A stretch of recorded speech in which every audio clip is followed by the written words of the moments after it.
सबसे पहले तो भारतीय जनता पार्टी के लोगों को जीत मिली है, उन्हें बधाई, और आशा करता हूं कि जो जनादेश दिल्ली की जनता ने उन्हें दिया है उसकी वो प्रतिपूर्ति करेंगे। और वे सब आम आदमी पार्टी के लाखों करोड़ों कार्यकर्ता जो अन्ना आंदोलन से आए, जिनके बहुत ही निश्चल, निष्पाप और बड़े भारत की राजनीति को बदलने के सपने की हत्या एक निर्लज्ज, नीच, मित्रहंता, आत्ममुग्ध और चरित्रहीन व्यक्ति ने की, उसके प्रति तो क्या संवेदना। दिल्ली को उससे मुक्ति मिली। और मैं ये जानता हूँ कि अब जो आम आदमी पार्टी में लोग बच गए थे सत्ता के लोभ में, लालच में, पदों के लिए, उस पैसे के चक्कर में, वे सब भी अब वापस जाएंगे, लौटेंगे, कुछ अपने व्यवसायों में लौटेंगे, कुछ पार्टियों में चले जाएंगे। और पतन यहाँ से प्रारंभ हुआ है उन लोगों का। मेरे लिए कोई प्रसन्नता का और दुख का विषय नहीं है, मैं बीच में खड़ा हूँ। प्रसन्नता इस बात की है कि करोड़ों लोगों ने आशा लगाई थी, करोड़ों लोग अपनी नौकरियां छोड़ के आए थे, व्यवसाय छोड़ के आए थे, दुश्मनियां ली थी लोगों ने। उन सब की हत्या एक आत्ममुग्ध आदमी ने, एक चरित्रहीन आदमी ने अपनी निजी महत्वाकांक्षाओं की पूर्ति के लिए की। उसको दंड मिला, ईश्वरीय विधान से दंड मिला। प्रसन्नता इस बात की भी है कि न्याय हुआ।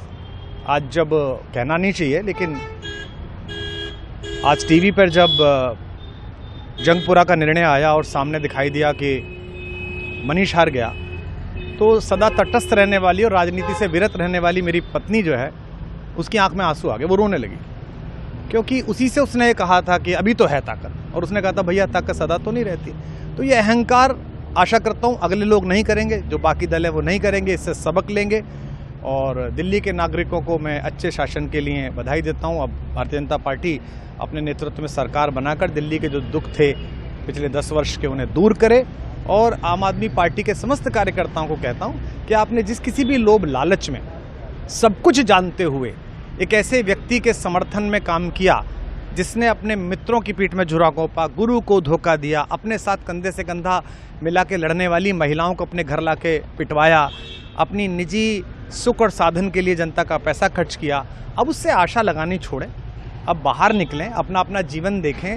मुझे राघवेंद्र सरकार राम की कृपा मिली, जिनका ये घर है, जिनकी कृपा से मैं यहाँ खड़ा हूँ। मुझ पर कृष्ण कृपा हुई कि मैं इस निर्लज्ज सर्कस से बाहर आ सका।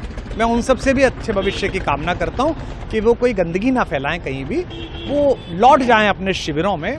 जिस तरह माधव को, कृष्ण को दूत देख कर भी भरी सभा में अट्टहास करने वाला दुर्योधन जो ये कहता था, सुचिग्रम नैव दास्यामि बिना युद्धे न केशवः, बिना युद्ध के 5 गांव भी नहीं दूंगा, आज वो अपनी सीटों के लिए तरस रहा है।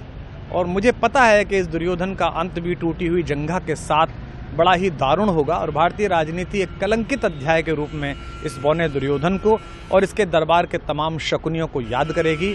मैं उनकी मुक्ति की कामना करता हूं कि ईश्वर उन्हें इस दुख से बाहर निकाले, और समस्त लोगों को बधाई देता हूं कि चलिए अंततः न्याय हुआ।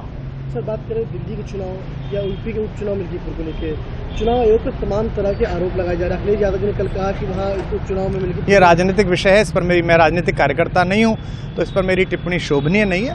वो आपस में सब जाने। लेकिन दिल्ली के चुनावों को लेकर एक मिश्रित प्रतिक्रिया है। दुख है कि अन्ना आंदोलन से एक ऊर्जा जो पैदा हुई थी, जिससे देश में एक सकारात्मक बदलाव हो सकता था, एक वैकल्पिक राजनीति हो सकती थी, उसकी हत्या एक अहंकारी आदमी ने, एक आत्ममुग्ध और असुरक्षित आदमी ने कर दी। मैं आशा करता हूं कभी ना कभी भारत में ऐसा सूर्योदय किसी न किसी दल में अवश्य होगा, जो भारत को जहां पहुंचना है वहां पहुंचाने का मार्ग प्रशस्त करेगा। बहुत धन्यवाद। अमर उजाला जीवांजलि के सारथी की मदद लें और महाकुंभ में स्नान जरूर करें।